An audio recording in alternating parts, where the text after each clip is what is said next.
Dereceye giren öğrencilerimiz sadece sol tarafa oturuyor. Velilerimiz ve öğretmenlerimiz salonun diğer kısımlarına oturuyor. Gelirler ve giderler.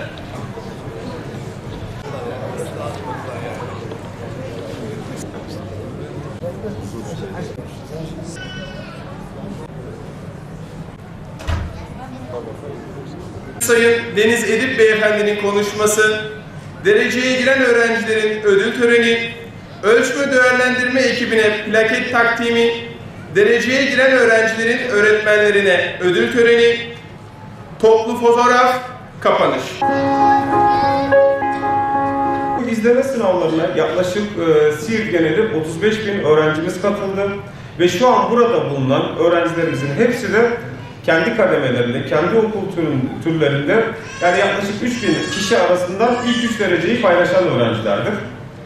Bunun için tüm öğrencilerimizi, öğretmenlerimizi, idarecilerimizi ve ailelerini gerçekten samimi bir şekilde tebrik ediyoruz. Başarılarında devamı diliyoruz.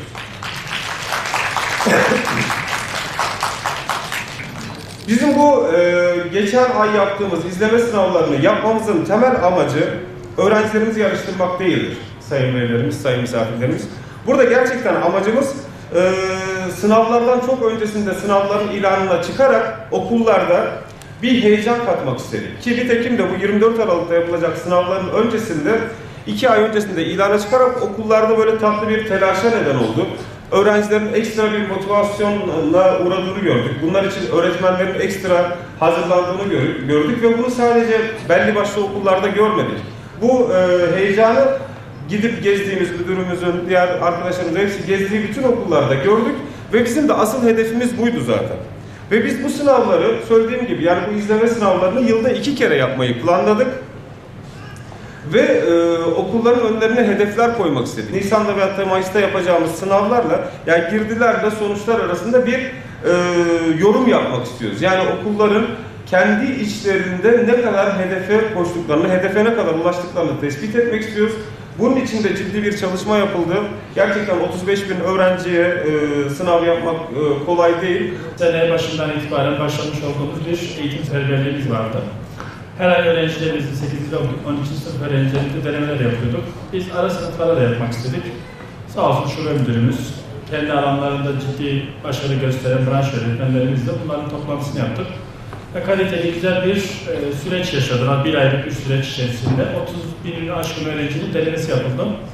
Biz her öğrencinin farklı bir dünya olduğunu, her öğrencinin farklı yetenekleri olduğunu ve bu yetenekleri ortaya çıkarabilecek etkinlikler, çalışmalar, beceri etkinlik temelindeki çalışmalarla bu öğrenci kazanma amacında hareket ediyoruz. Tabii sınav bir gerçeklik. Milli Eğitim sistemimizin temel bir gerçekliği.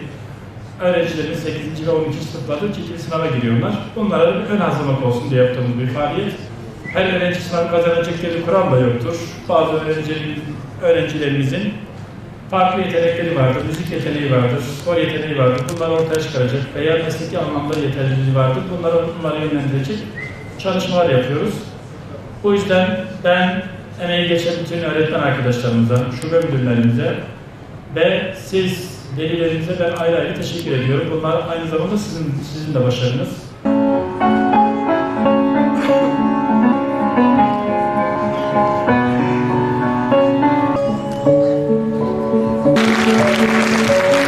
Size başarılar diliyoruz.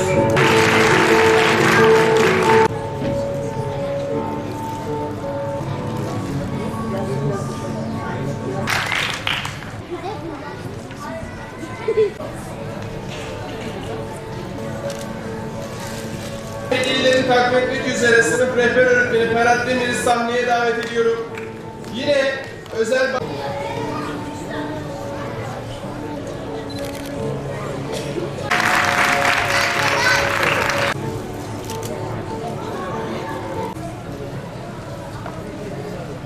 Alvar İlkokulu 4 sınıf öğrencileri